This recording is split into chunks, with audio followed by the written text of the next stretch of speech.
24절에 나오는 말씀, 누구든지 나를 따라오리거든. 여러분들은 지금까지 사시면서 누구를 온 힘을 다해 따라가 본 사람이십니까? 그 따라가려고 애도 쓰고 마음도 먹고. 저도 누군가를 굉장히 많이 따라갔습니다. 몇 년 동안 따라갔습니다. 초등학교 5학년 시절, 저보다 한 두세 살 많은 형이 있었는데 그 형, 지금도 이름 절대로 잊어먹지 않습니다. 예수 믿지 않던 시절이고 그 형도 예수 안 믿었고, 근데 저는 그 형 때문에 너무너무 삶이 재미가 있었어요. 집에 들어가면 형들이 가끔 나를 야단치기도 하고 일도 시키는데 그 형은 저를 항상 칭찬해요. 석호야, 넌 참 뭔가 될 거다. 항상 격려하고 자기 읽은 얘기, 자기 경험한 얘기, 또 친구들 간에 있었던 얘기 저한테 딱 둘이서.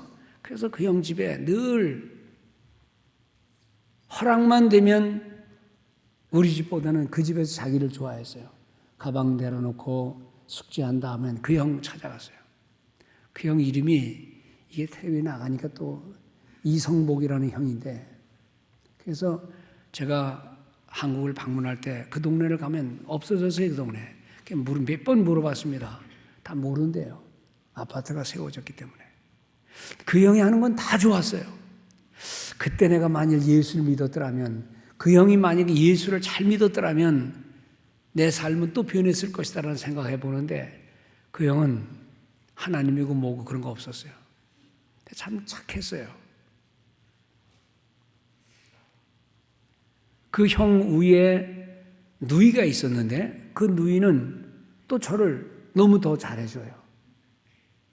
격려하고 얘기해주고, 앉아봐 그래놓고 이런저런 얘기해주고. 근데 그 형이 조금 버릇이 있었는데 저는 모르고 그 형이 하는 건 다 따라했으니까요. 근데 하루는 우리 아버님이 저를 보더니, 석호야, 너 왜 침 뱉냐 그러더라고요. 근데 그 형이 얘기하다가 침을 툭툭 뱉었나 봐요. 그게 좋아가지고 난 무조건 다 따라했는데 알고 보니까 그게 안 좋은 습관이었던 것 같아요. 그래서 그때 처음으로 형이 하는 건 다 옳은 건 아니로구나. 그래서 그때 제가 그걸 뉘우치고, 형 그거 그렇게 하면 안 돼, 그렇게 한 적이 있어요.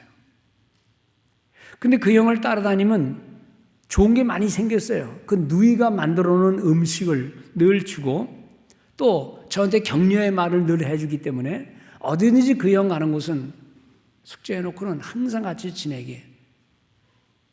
여러분들, 사람을 따라다닌다는 건 참 좋은 일입니다.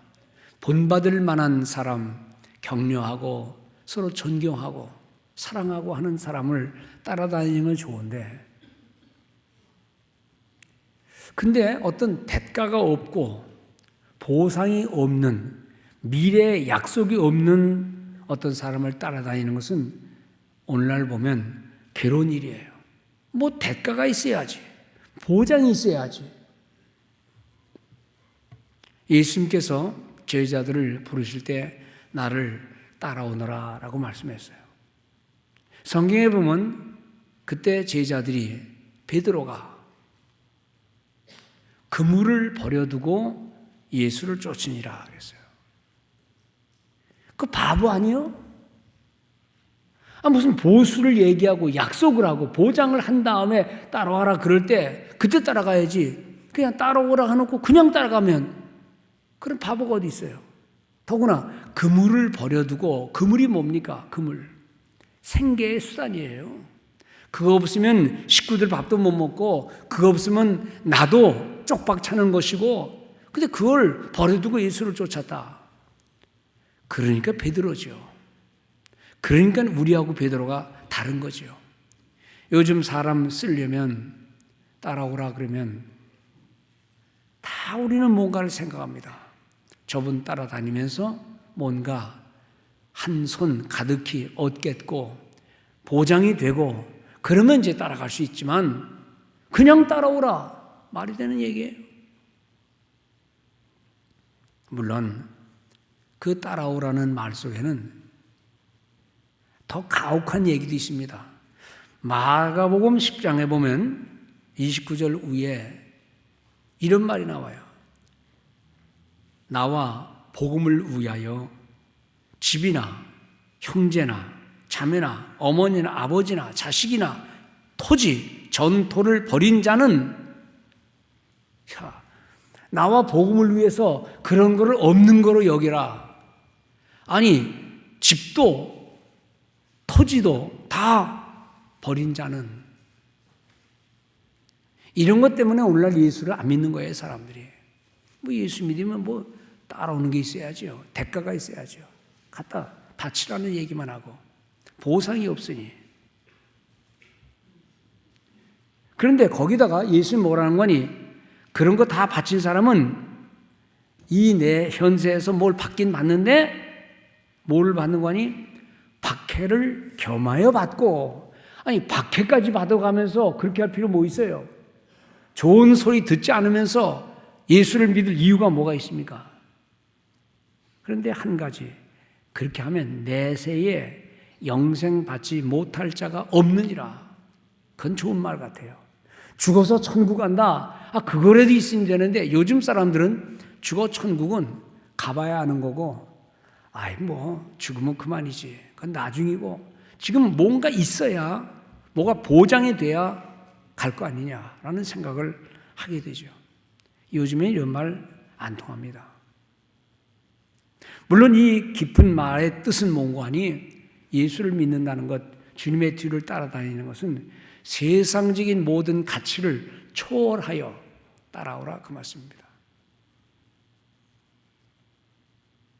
요즘 사람들의 생각 같아서는 이게 이해가 안 되는 말인데, 옛날 어른들은 또 옛날 신앙의 우인들은 그렇게 했대요.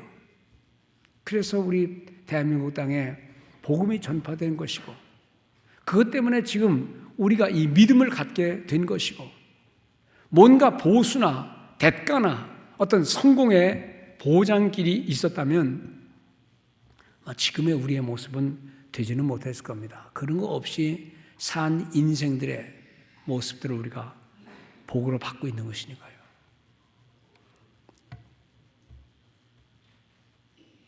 참 대단한 말씀입니다. 어떻게 이렇게 하면서도 주님을 따르겠느냐? 사실 이 말씀의 배경은 24절 5절만 아니요 21절부터 읽다 보면 따라오라 그래 놓고 그래서 제자들이 따라갔는데 어느 날 지금까지 고생만 시키고 어려움을 당하다가 뭐라고 말씀하는 거니? 이제 내가 얼마 후에는 사람들에게 붙잡혀 죽을 것이다. 이 말을 들은 베드로가 기가 막힌 거예요. 아니 뭘 좀 얻을 줄 알고 따라왔는데, 제자들도 뭔가 생길 줄 알고 따라왔는데, 어떤 제자들은 하나님의 나라가 임하면 하나님의 나라에서 우의정 좌의정처럼 하나님 우편에 좌편에 쓰게 해달라고 말까지 했는데, 지금 시컨 고생만 해놓고 주님은 간다, 나 죽을 거니까 그런 줄 알아라. 그럼 뭐예요? 지금까지 왜 따라다닌 거예요? 이렇게 죽으면 우리는 뭐가 되라고? 그러니까 그 다음에 22절에 보면 베드로가 예수를 붙잡고 성경에 보면 항변하여 이르되, 따진 거예요. 네버, 절대로 그러면 안 됩니다. 지금까지 우리를 이렇게 해놓고 주님 가신다면 우리는 뭐예요? 절대로 그런 일 없습니다 라고 말하니까 주님이 베드로에게 사탄아 내 뒤로 가라. 너는 하나님의 일을 그르치는 거로구나. 여러분 이해되지 않습니까? 우리가 베드로라 할지라도 아니 지금까지 3년 동안 시간 고생시키고 아무 보상도 없이 주님 죽어버리면 우리는 뭐 하는 거예요? 그러니까 절대로 그런 일 없습니다 라고 말했을 겁니다. 주님이 이 말씀하시면서 나를 따라오려거든 자기를 부인하고 부정하고 없는 것으로 여기고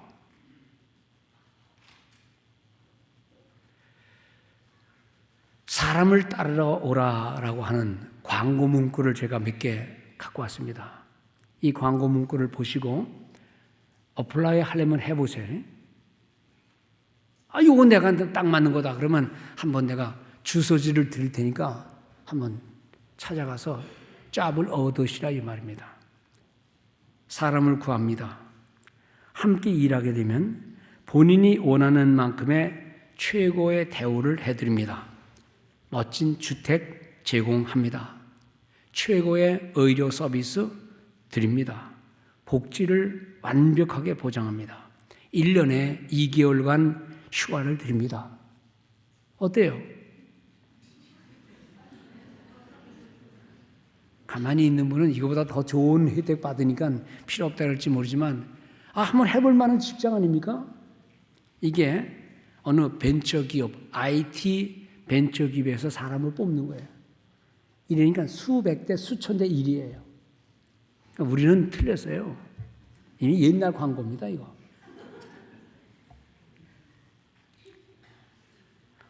어떤 직장은요, 사람을 구한다 그럴 때 아예 백지 수표를 주면서 원하는 값을 넣고 우리 회사에 들어와라 그래요. 그런 거 봤습니까? 진짜예요. 우리 대한민국의 올림픽에서 달리기에 금메달 만든 선수들의 주인공, 그 선수들을 만든 누군지 알죠? 정봉수 감독이라는 분이 있어요. 제가 그분에 관한 걸 자세히 봤습니다. 저도 사람을 기르는 걸 좋아해가지고 어떻게 해야 사람을 길러내나 저는 따라갈 수가 없어요. 사람을 조련하는데, 사람을 택하는데 벌써 사람을 뽑는 눈이 있어요. 그분이 얼마나 못생기고 가난하고 그건 관계없어요. 훈련시키면 된다는 게 그의 철학이에요. 그래서 일단 선수가 눈에 들어오면 그를 조련하는데 2년, 3년 동안 그의 모든 사생활을 완벽하게 장악합니다. 먹는 거, 잠자는 거, 모든 걸 다 완벽하게 조절해가지고 사람을 만들어서 결국 금메달을 만드는 거예요. 그게 알려졌습니다. 식단, 사생활, 생각, 잠자는 거, 일어나는 거 모든 것을 조절하니까 일본에서 어떻게 마라톤 강국인 일본이 왜 저렇게 한국 애들한테 당하느냐, 누구냐 그랬더니 그 뒤에 감독이 있다는 걸 알았어요. 그래서 신문하는 얘기입니다. 그에게 수표를 보내고 당신이 쓰고 싶은 대로 써서 우리한테 와서 우리 아이를 길러달라. 그분이 애국자예요. 그래서 안 갔어요. 그 뒷얘기가 쫙 나왔습니다.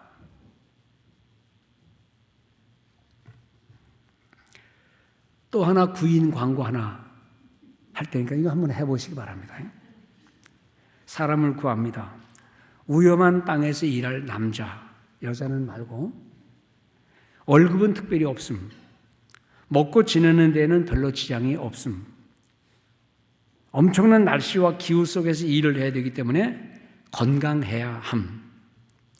장기간 완전 흑암 속에 갇혀 있을 때도 있고 환경은 상당히 위험함. 따라서 일을 마치고 무사히 귀국하리라는 보장은 없음. 하시겠어요? 근데 여기에 수많은 남자들이 모여서 수천 수백 대 1의 경쟁을 뚫고 사람을 찾았어요. 이게 누가 광고 낸 거 아니? 20세기 초에 런던 신문에 남극 탐험을 하던 탐험가 어네스트 샤클경이라는 사람이 사람을 찾기 위해 낸 광고예요. 아무런 보수 없다 그랬는데 이 광고를 보고 엄청난 사람들이 몰려들어서 악조건에도 응모한 사람들, 안전성, 보수 없어요. 그러나 그 많은 사람들은 자기네들의 삶에서 그래도 뭔가 보람과 가치 있는 일을 위해서 어떤 희생도 나는 감수하겠습니다 하는 그런 마음 가지고 응시한 남자들이 많았다는 겁니다. 그러고 보면 사람은 꼭 돈만을 위해 사는 건 아니다라는 생각을 하게 돼요. 가치 있는 것을 위해서 일하는 사람들도 종종 있다는 겁니다. 또 하나 광고할 테니까요. 지금까지는 과거입니다. 이제 광고 또 하나 나온 거 알려드릴게요. 여기 응모해 주시기 바랍니다. 낯선 곳에서 일할 사람을 구함. 출퇴근 시간 없이 하루 24시간 일해야 되고 대기해야 함. 먹고 사는 데는 별 지장 없지만 월급은 별도로 없음. 의료 혜택은 없으니 신체 건강해야 함. 퇴직금 제도도 없음. 의료보험 없음. 자녀 교육 불가능함. 스스로 생활비를 벌어야 할지도 모름. 무슨 광고겠어요? 선교사 뽑는 광고입니다. 이래니 누가 가겠어요?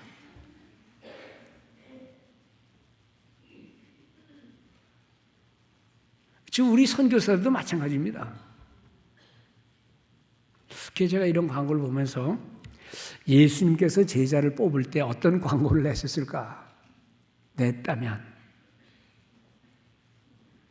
그러니까 제가 상상해서 이렇게 적어봤어요. 사람 구함. 적어도 3년간은 따라와야 함.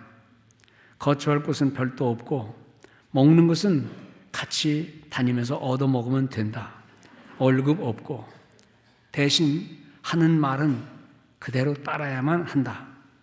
장기간 멀리 출퇴해야 하기 때문에 집에는 못 들어간다. 많은 곳을 오가니 몸은 튼튼해야 되고 마음, 심지가 변함이 없어야 한다. 다니는 곳은 주로 가난한 사람, 병자들 있는 곳이니 알아서 응모하기 바람. 뭐 이런 식이 아니었겠나. 제자의 모습이었습니다. 오늘날 예수 믿는 사람들에게 제자란 이런 것이다 라고 말을 하면 누가 교회를 나오겠나? 오늘날 믿는 사람들이 바라보고 소원하고 성취하고 싶은 것, 그것과 우리 주님이 제자들에게 보이신 것과를 비교해 보면 사도 베드로가 주여 무슨 말입니까? 안 됩니다 라고 하는 말을 이해가 돼요. 예수님 죽으면 안 돼요. 그분 믿고 따랐는데 뭔가 좀 될 줄 알았는데 가신다니 우리는 뭐예요? 오늘날 믿는 사람들의 모습을 바라보면서 성경과 우리 믿는 제자라고 하는 우리들의 그 차이가 얼마나 많을까? 고상하거나 보람된 일 그거 말고 그래도 뭔가 출세가 가능하고 성공이 가능하고 부의 축적이 가능한 이런 모습 속에서 우리가 예수를 믿는 건데 그거 안 하면 허이쿠 괜히 미쳤다고 믿나? 그래서 주님이 이렇게 말씀했어요. 말세에 믿는 자를 보겠느냐? 이해가 되는 말이에요.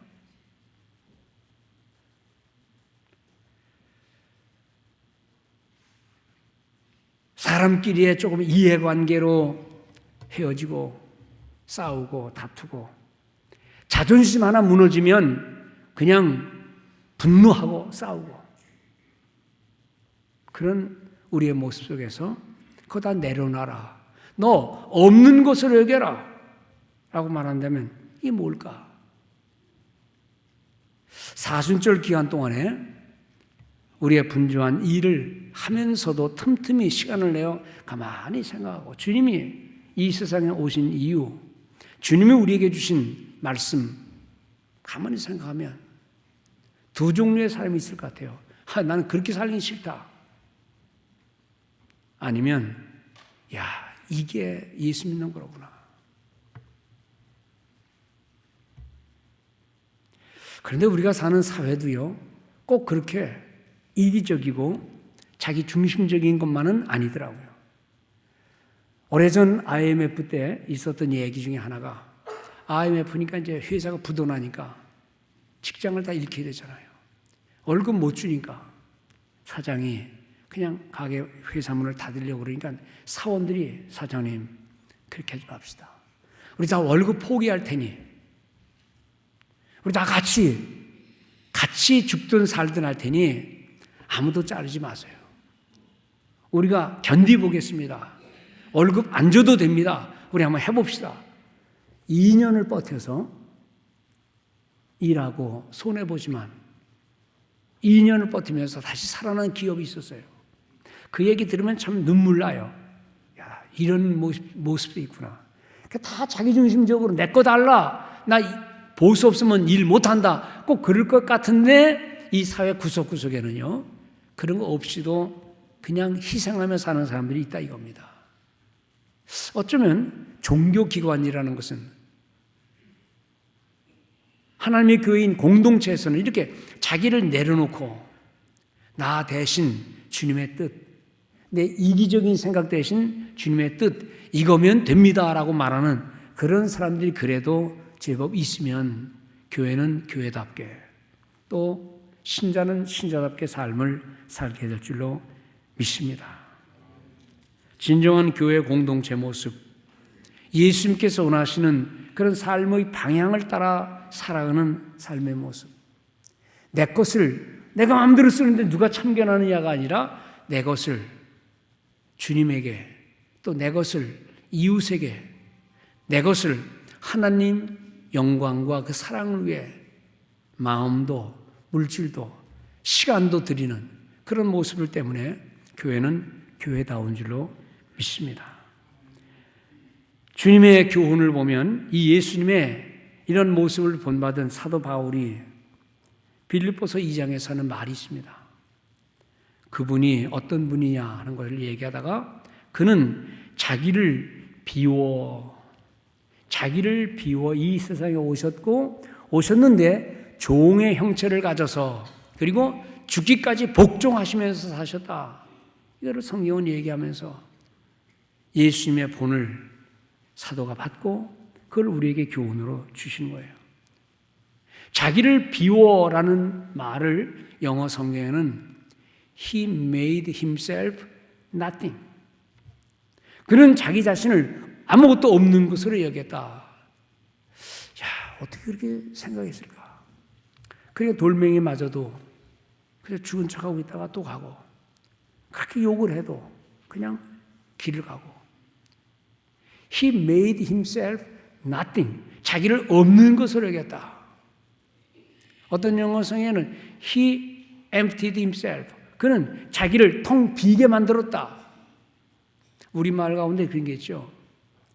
간도 쓸개도 없는 놈. 야 이놈아, 그런 소리 듣고도 너 가만히 있었니? 간도 쓸개도 없이. 아 그거 없으면 어떻게 사는 거예요? 그것 때문에 사는 건데. 그런데 우리 가운데 종종 그런 분들이 계셔요. 온통 자기 간과 자기 쓸개로 사는 사람이 있지만 어떤 사람은 온통 그거 다 내버리고 무슨 말을 듣든지 그냥 묵묵히 주님을 향해서. 왜냐 그러면 주님이 그렇게 말했지 않느냐. 사도도 그렇게 교훈하지 않았느냐. 자기를 비어있는 존재로 살아가는 겁니다. 어떻게 보면 오늘의 어머니들이 자식들이 빈정대고 자식들이 투정 부려도 그냥 말대꾸하지 않고 내버려 두잖아요. 지지난 주간에 어떤 분이 자식들이 속 썩인다고 뭐 속을 끓여가지고 이놈 자식 그럴 수 있습니까? 그래서 좀 너무 심하게 하지 말고 내버려 둬라 그랬어요. 내버려 둬라. 시선을 아이들의 투정으로 보지 말고 그냥 그런 거 다 받아주는 엄마가 좀 되라. 관심을 그리스도에게 두고 아이들의 소리보다는 주님의 뜻이 뭔가 그런 어려운 환경에서도 주님은 하나님 앞에 복종했는데 한 멀쩡한 집의 자식들인데 뭐 그거 가지고 그렇게 신경을 쓰고 화를 내느냐고. 받아줘라.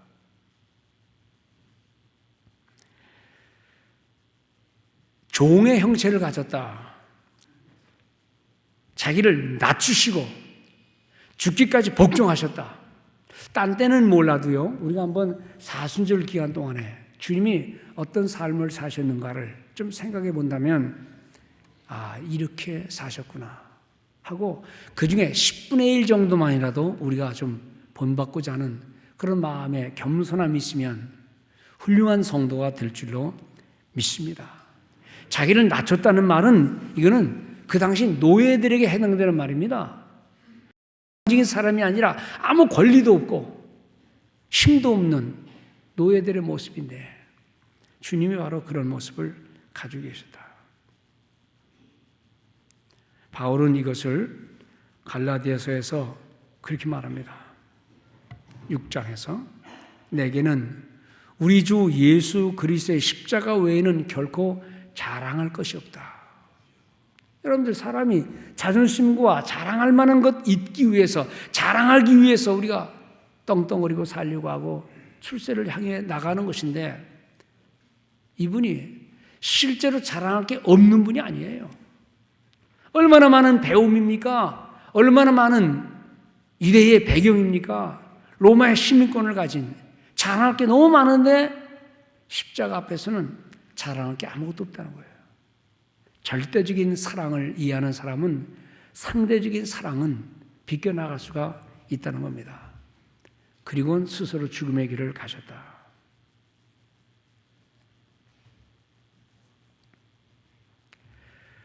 어떤 짐, 어떤 소명, 지고 나가자 그럴 때 그걸 회피하는 사람들, 그럴 때는 잠잠하던 사람들, 그러다가 자기의 마음에 자기의 자존심에 조금이라도 상처 입으면 분노하지.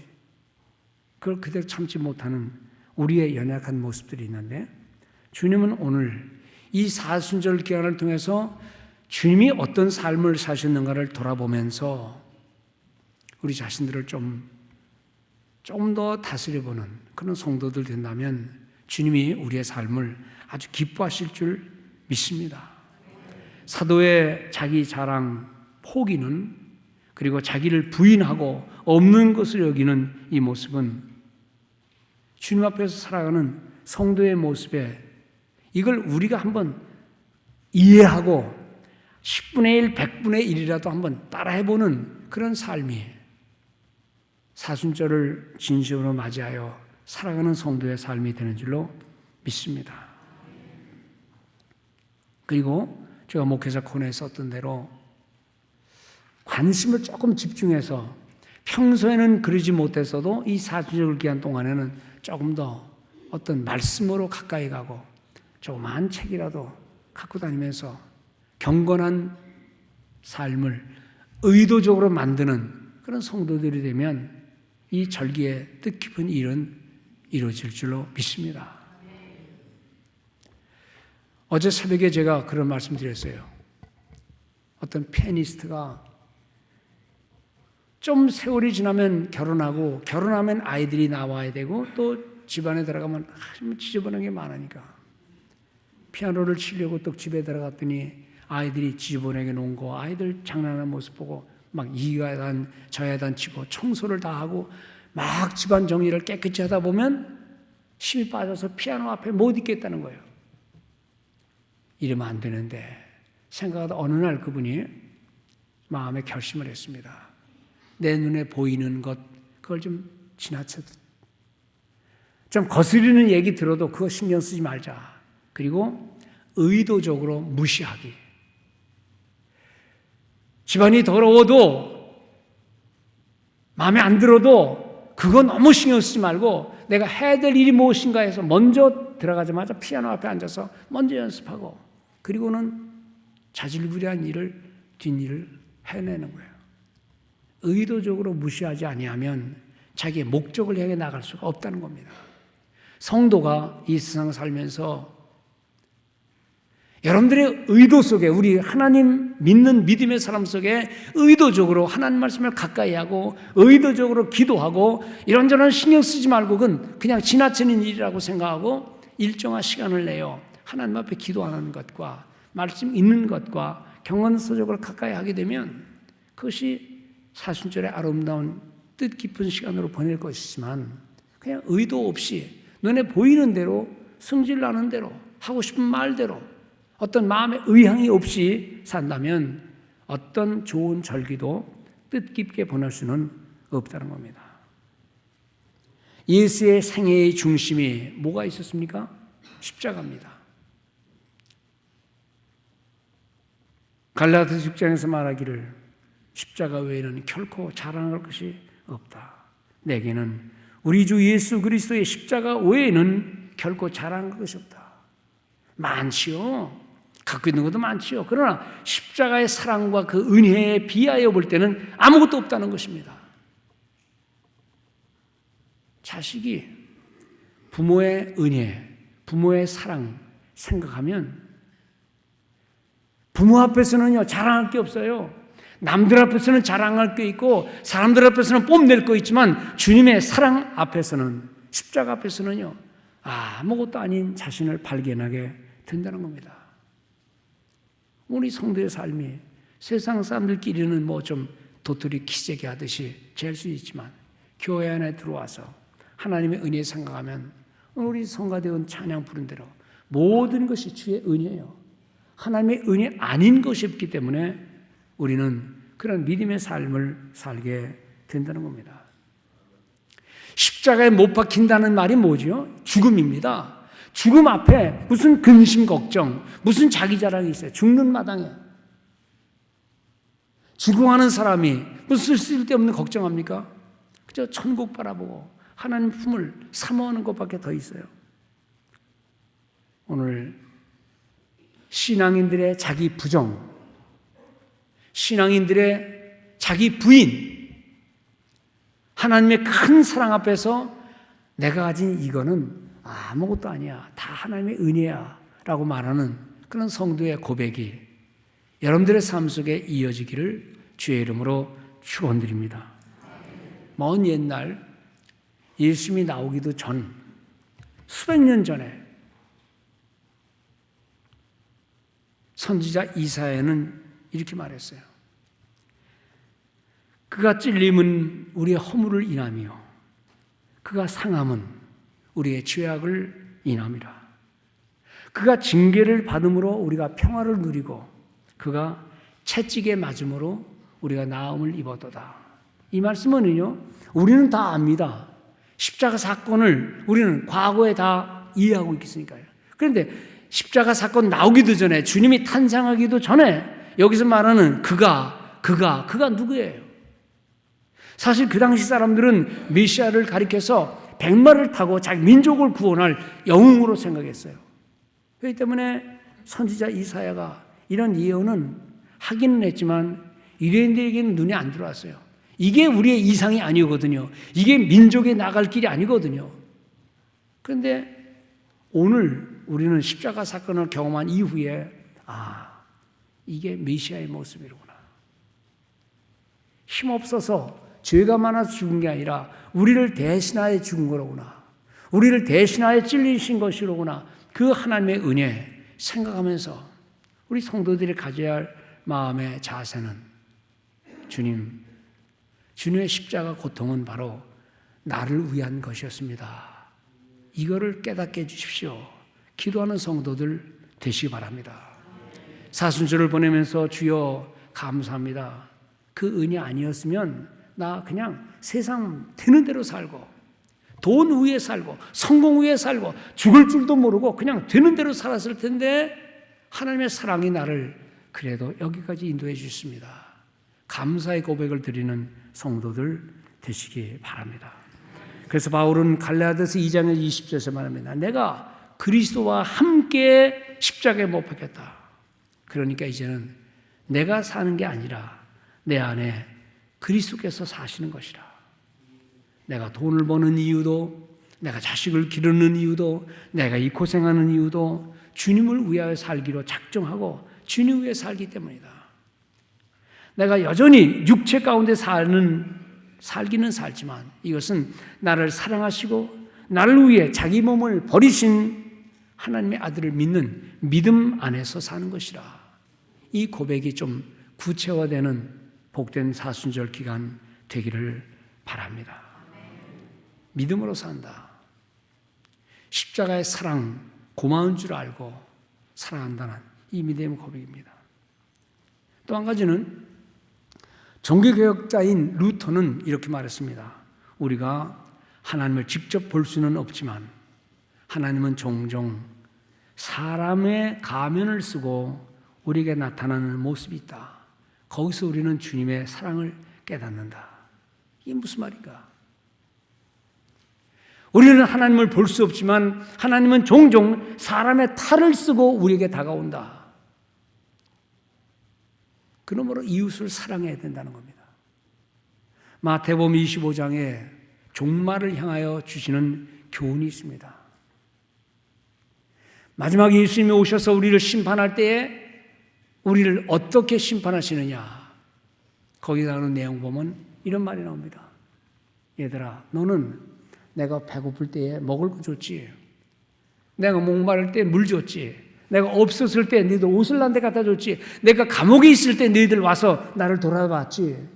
그때 그들이 말해, 주님, 우리는 그런 적 없습니다. 주님이 언제 감옥에 있었고, 주님이 언제 목말랐었고, 주님이 언제 배고팠습니까?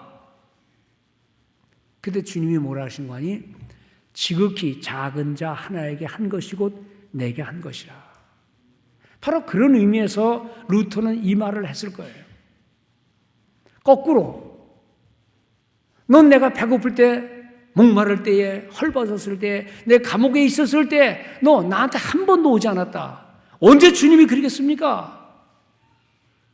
어린 소자에게 하지 아니한 것이 곧 내게 하지 아니한 것이라. 그래서 먼 옛날 좋은 성도들은, 착한 성도들은 이 사순절 때 그냥 묵상만 하고 금식만 한 게 아니라 자기들이 한 끼 굶은 그 돈을 가지고 가난한 자를 찾아갔고, 또 외로운 자를 찾아갔고, 한 번도 가보지 못한 연약한 자를 돌아보는 그런 사랑의 행사를 했다는 것입니다. 사순절은 가만히 앉아서 그저 십자가를 묵상하는 것만 끝이는 게 아니라 연약한 이웃을 돌아보는 성도의 선행을 하는 기간인 줄로 압니다.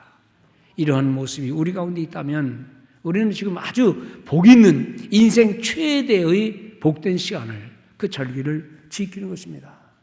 비록 우리가 늘 일상적으로 그냥 살아가는 대로 살지만, 늘 쳇바퀴 돌아가듯이 똑같이 살지만 우리 마음속에는 그래도 누군가를 염려하고 누군가를 위해 기도하고 누군가를 돌아다보면서 하나님의 사랑을 전달하는 주님의 눈물과 사랑과 희생, 섬김과 헌신의 모습, 이것이 사순절 기간 동안에 우리에게 이루어지면서 그때에야 우리는 주님께서 하신 말씀, 누구든지 나를 따라오려거든 너를 부인하라. 너 없는 것을 여기고 내 말에 순종하라. 여러분들, 남극 탐사대원을 뽑는 샤클턴 경에 그 사람 뽑는 것, 그것보다 훨씬 더 어려운 과정의 길이 사실 예수 믿는 사람의 신앙의 길입니다. 그러니까 주님께서는 부자가 천국 가는 것이 마치 낙타가 바늘기로 들어가는 것보다 더 어렵다라고 하시는 말씀이 그거겠죠. 이 마지막 세상에 믿는 자를 보겠느냐라고 하신 말씀이 바로 그런 의미겠죠. 아니, 자기 목숨까지도 버려라. 목숨 버리면 어떻게 하는 거예요? 죽는 거 아닙니까? 그런데 주님 하신 말씀이 너의 생명을 잃어버리면 찾을 것이고, 나를 위해 잃으려고 하면 찾을 것이고, 네 살려고 하면 죽을 것이다. 거기서 사는 것과 죽은 것의 의미를 성경은 우리에게 말씀해 주고 있는 겁니다. 그냥 목숨 붙어 있는 거, 먹고 사는 게 그게 사는 게 아니라 진정한 사는 길은 뭐냐? 그리스도의 말씀에 복종하며 사는 것, 그것을 우리는 삶이라고 말하고 있습니다.